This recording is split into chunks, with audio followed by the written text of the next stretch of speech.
Hola, qué gran emoción iniciar este análisis a fondo hoy. Fíjate que es martes 10 de marzo de 2026 y tenemos un material sumamente intrigante sobre la mesa. Así es, y la verdad estoy muy lista para entrar en materia. Es un tema fascinante. Totalmente.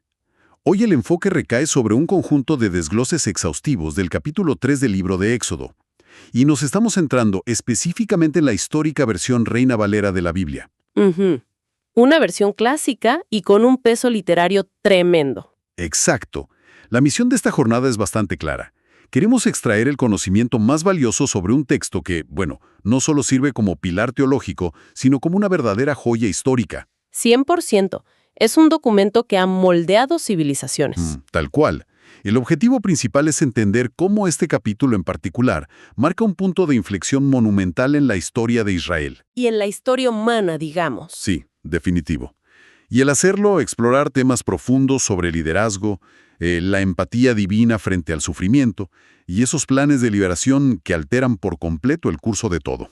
Ok, vamos a desempacar esto porque hay muchísimo terreno por cubrir. Demasiado, diría yo. Es un texto denso en el mejor sentido. Claro, y el contexto lo es todo para apreciar la magnitud del relato. Para situar la historia, es necesario visualizar primero el drástico giro en la vida del protagonista. Ese contraste es vital para entender la psicología del personaje. Así es, hablamos de Moisés, alguien que pasó sus primeros 40 años como un príncipe poderoso. Hay que imaginarlo rodeado de los lujos, el poder militar y la mejor educación de la realeza en los palacios de Egipto. Era la élite global de ese momento. Exacto. Sin embargo, tras un incidente fatal que todos conocemos, termina huyendo por su vida y pasa los siguientes 40 años exiliado en el desierto de Madián. Un cambio de escenario brutal. Es una locura. Ahora su día a día consiste en trabajar como un humilde pastor de ovejas. Y ni siquiera son suyas, son para su suegro, Jetro, también conocido en las fuentes como Reúl. Es una caída libre desde la cima del mundo antiguo hasta el anonimato total. Ese contraste es la clave de todo. Es pasar del centro del imperio más grande y avanzado de la época a la periferia más remota, seca y olvidada. Geográficamente, la acción se ubica cuando Moisés lleva su rebaño a través de la crudeza del desierto hasta llegar al monte Horeb. Que es un lugar súper emblemático, ¿no? Definitivamente. Este lugar, que también se identifica en los textos como el monte Sinaí, es el futuro y legendario escenario donde se entregaría la ley al pueblo de Israel. Pero resulta muy revelador observar el patrón que se establece aquí. ¿A qué te refieres exactamente? A que el encuentro divino más trascendental del Antiguo Testamento no tiene lugar en un templo majestuoso de mármol. Claro, no hay una ceremonia preparada. Exacto, ni ocurre durante un ritual elaborado con sacerdotes, incienso y coros. Sucede en medio del polvo, el calor abrasador del desierto y, bueno, el olor a ovejas. Es un día de trabajo completamente rutinario. Y es justo en esa cotidianidad más mundana donde lo divino decide irrumpir en la historia humana. Y esa irrupción visual es digna de la mejor cinematografía épica. O sea, la imagen de un ángel apareciendo en una llama de fuego no es algo que se vea todos los días. Para nada. Es una anomalía que rompe todas las leyes de la física. Totalmente. Pero lo que atrapa la atención no es solo el fuego en sí, sino que éste arde en medio de una zarza, un simple arbusto espinoso y seco del desierto. Y asombrosamente, la planta no se consume. Esta es la parte que descoloca la mente lógica. Sí, las ramas no se vuelven cenizas, las hojas no se marchitan, simplemente arde con una intensidad que ilumina sin destruir absolutamente nada. Es completamente comprensible que alguien se detenga a mirar semejante anomalía física. La curiosidad es una reacción profundamente natural en el ser humano. El texto dice que Moisés se dice a sí mismo que debe desviarse de su camino para ir a ver esta gran visión. Quería encontrarle la lógica. Exacto, quería descubrir la razón científica o mística por la cual el arbusto no se quema. Lo fascinante aquí es que la deidad decide esperar. Ese detalle me voló la cabeza al leer las fuentes. Es que es clave. No hay un llamado inmediato ni trompetas celestiales anunciando el evento. El texto subraya que se observa la disposición del pastor de acercarse y prestar atención primero. ¡Wow! Solo cuando hay una intención clara de investigar y participar activamente de parte de Moisés, la voz rompe el silencio llamándolo de forma personal. Moisés, Moisés. Es fuerte eso. Muy fuerte.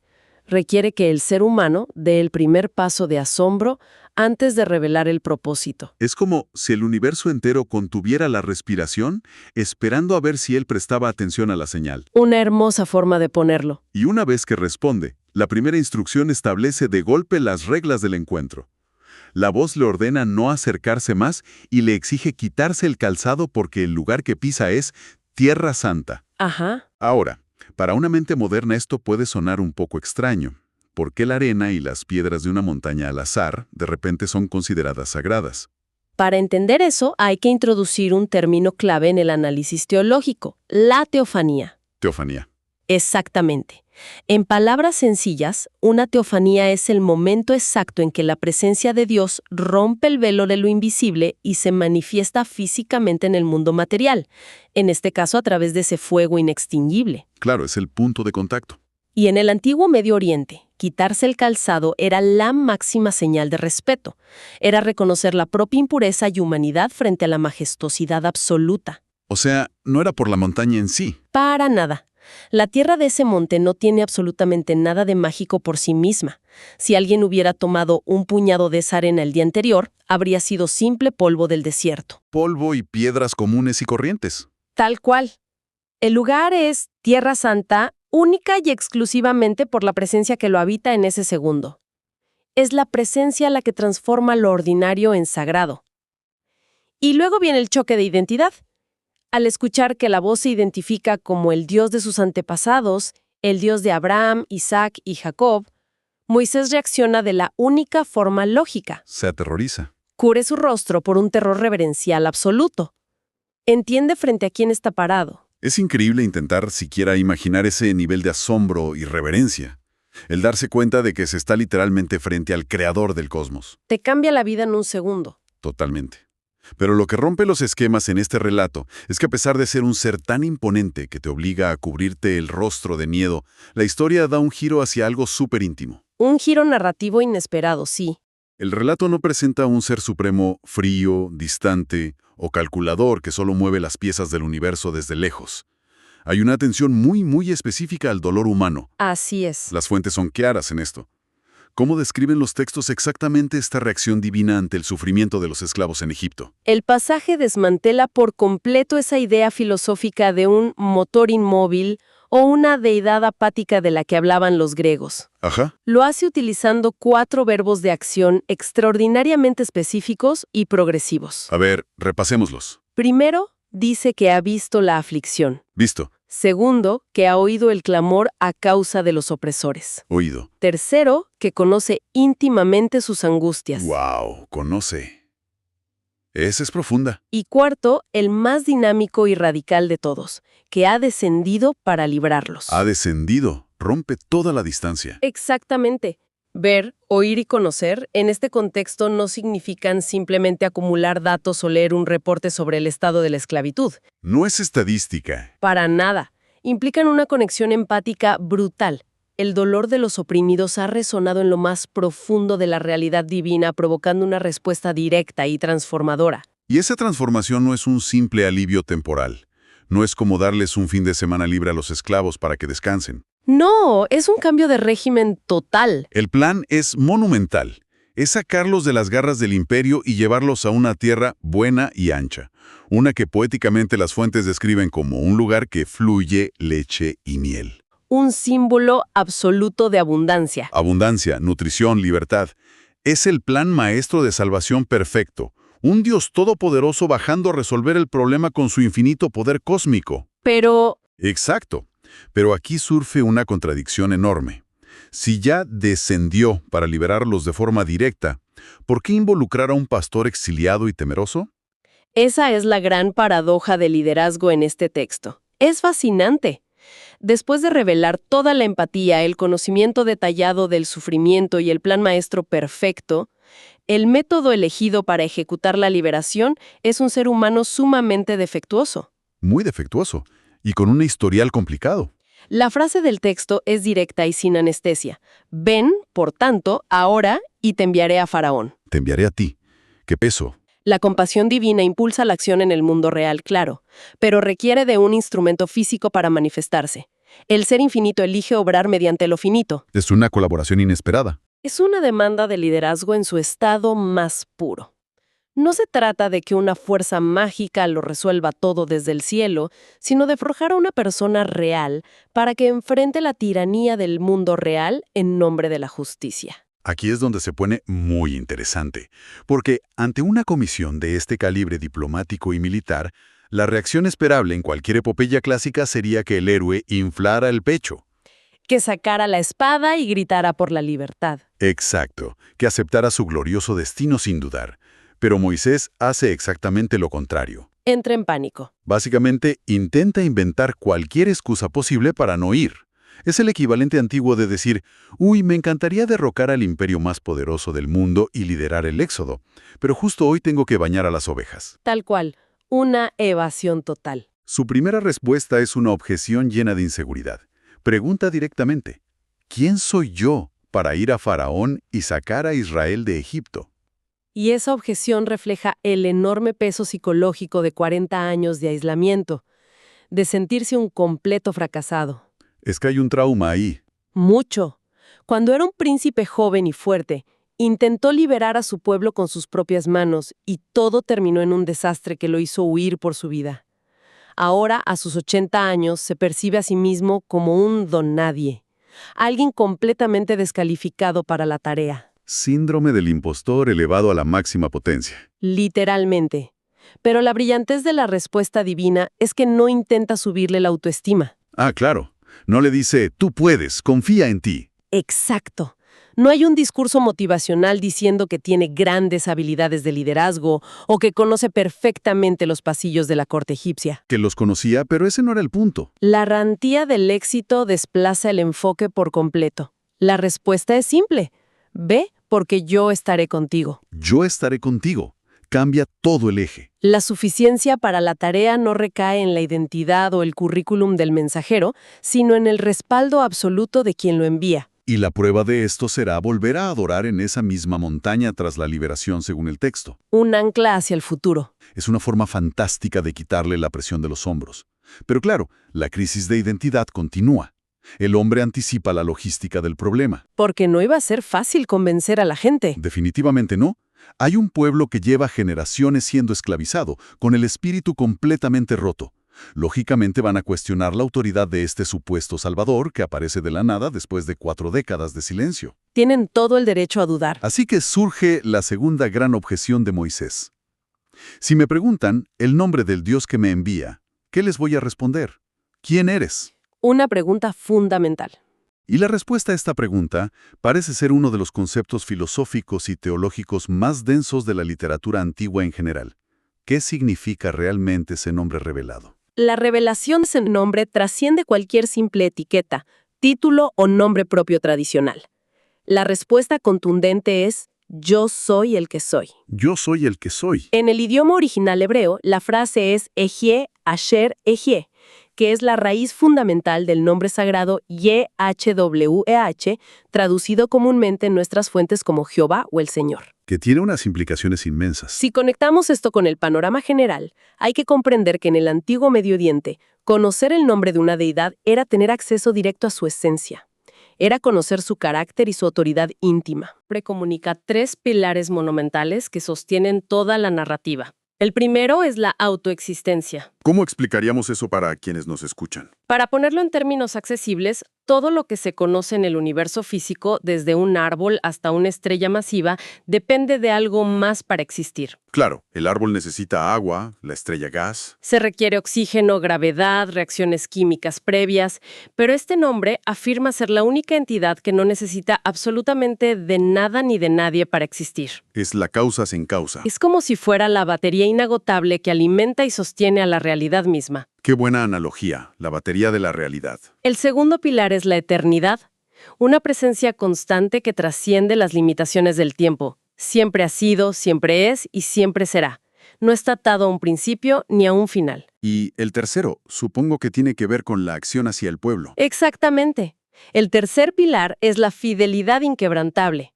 Al ser inmutable en su esencia, sus promesas de liberación y justicia son garantías absolutas, sin importar el paso de los siglos o las condiciones del imperio que oprima. Comprender esa idea de ser la batería de la realidad y la promesa absoluta cambia por completo el nivel de autoridad de la misión. Es saber que la base de la operación está respaldada por la fuerza misma que mantiene unidos a los átomos. Con eso de tu lado, las excusas se acaban. Con ese nivel de acreditación asegurado, el plan de acción que se le presenta no deja espacio para la improvisación. La hoja de ruta trazada es muy táctica. Como una campaña bien planificada. El primer paso consiste en reunir a los ancianos de Israel. Esto para unificar a los líderes locales y anunciar formalmente que la época de silencio divino ha terminado. Organizar la base primero. Y el segundo paso es infinitamente más peligroso. Presentarse físicamente en la corte del faraón. Hablamos del monarca absoluto de la superpotencia mundial de la época. Entrar en la boca del lobo. La petición inicial suena bastante diplomática. Solicitar un viaje de 3 días al desierto para ofrecer sacrificios. Pero el pronóstico que Dios le da no es nada alentador. El realismo del plan es completamente crudo. Se advierte explícitamente que el faraón no cederá de buena voluntad. El rey de Egipto se considera a sí mismo un dios viviente en la tierra. No recibe órdenes de un pastor. Ni de un dios extranjero. No va a renunciar a su inmensa fuerza laboral esclava simplemente por una petición diplomática amable. Y ahí entra el conflicto mayor. Se advierte que se necesitará una mano fuerte, lo que prepara todo el escenario narrativo para la colisión inevitable entre dos reinos. Un choque de trenes. Este conflicto forzará la intervención mediante maravillas, que es el término técnico usado para describir las plagas y los juicios sistemáticos que vendrán. Juicios que van a destruir la estructura del país. Esos juicios terminarán desmantelando por completo el panteón de deidades egipcias y la poderosa economía que sostenía al imperio. Y hablar de ese impacto económico nos lleva a uno de los detalles más sorprendentes de esta hoja de ruta: el despojo a Egipto.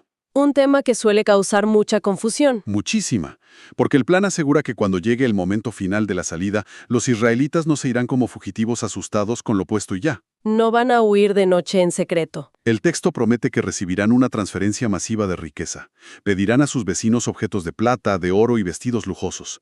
Y el imperio prácticamente financiará su propia pérdida de esclavos. Entregando sus riquezas voluntariamente. A simple vista, para un lector moderno o para alguien que analiza el texto hoy, esto podría parecer un simple saqueo o un botín de guerra abusivo por parte de los liberados. Esa es una percepción muy común, pero requiere una corrección vital basada en el contexto histórico y legal profundo de las Escrituras. ¿Cómo deberíamos entenderlo entonces? Esto no es un robo ni un saqueo vengativo descontrolado. Se trata de un acto de justicia distributiva divina. Justicia distributiva. Me gusta el término. Si se utiliza un concepto moderno y legal, es el equivalente exacto a la resolución de una demanda colectiva monumental por reparaciones históricas. Claro, indemnización por daños. El pueblo de Israel soportó incontables años de brutal esclavitud, construyendo la infraestructura y generando la inmensa riqueza de Egipto bajo trabajos forzados. Y sin recibir un solo centavo de remuneración por siglos. Exactamente. Lo que ocurre aquí al final es un pago retroactivo, una liquidación estrictamente justa por todos esos siglos de sueldos robados y labor no remunerada. Les estaban pagando su salario atrasado con oro y plata. Sumado a esto, desde el nivel macro de la narrativa bíblica, este evento sella el cumplimiento milimétrico de una profecía antiquísima. La que se le hizo a Abraham, ¿cierto? Así es. Cientos de años atrás, en el capítulo 15 del libro de Génesis, se le advirtió al patriarca Abraham que sus descendientes serían esclavizados y afligidos en tierra ajena. Que la iban a pasar muy mal.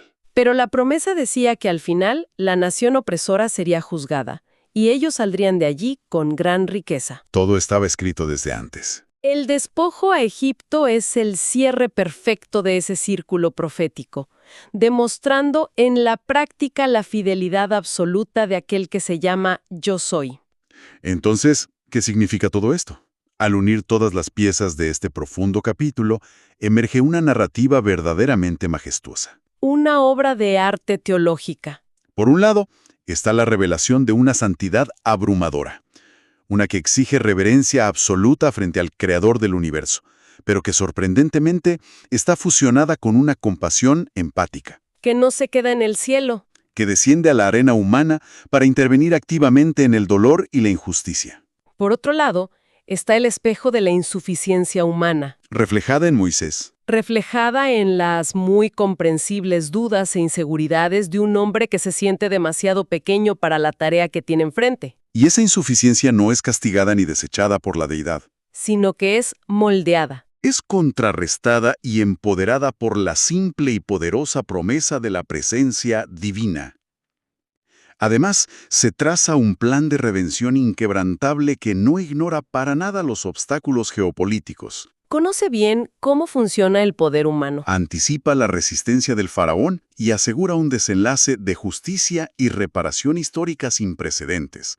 Para quienes nos escuchan, especialmente para aquellos en constante búsqueda de entender los fundamentos del liderazgo y la resiliencia a lo largo de los siglos, este relato es oro puro. Tiene lecciones aplicables a cualquier época. Es una demostración de que la verdadera fortaleza para enfrentar imperios y cambiar la historia a menudo comienza reconociendo las propias limitaciones y permitiendo que un propósito mucho mayor guíe el camino. Esto plantea una pregunta importante para llevar la reflexión un paso más allá una vez terminado este análisis. Adelante con la pregunta. A pesar de haber recorrido los puntos centrales del liderazgo y la justicia, hay un misterio visual en la primera escena que es simplemente cautivador. La zarza.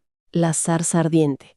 ¿Por qué elegir la imagen de una humilde planta espinosa del desierto en lugar de un majestuoso cedro o una montaña imponente para manifestarse? Buena observación. Y aún más profundo, ¿qué intenta comunicar sobre la naturaleza de la deidad? El hecho de manifestarse como un fuego que arde con una intensidad cegadora, irradiando luz y calor, pero que elige deliberadamente no consumir, ni destruir, ni aniquilar la frágil rama que lo contiene. Es una imagen muy paradójica. Es una metáfora visual sumamente rica sobre cómo el poder supremo infinito puede interactuar con lo finito y lo frágil de la humanidad sin aplastarlo.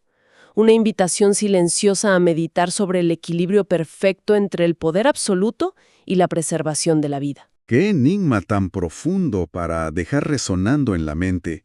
Es el tipo de imagen que obliga a replantear cómo se entiende el cruce entre lo sagrado y lo terrenal en nuestra propia realidad. Ha sido una exploración absolutamente fascinante a través de un texto fundacional lleno de matices, de psicología y de teología. Un verdadero privilegio analizarlo hoy. A toda nuestra audiencia, a quienes buscan siempre profundizar en el conocimiento que da forma al pensamiento humano, un sincero agradecimiento por el tiempo y la atención prestadas para desempacar todo este volumen de información.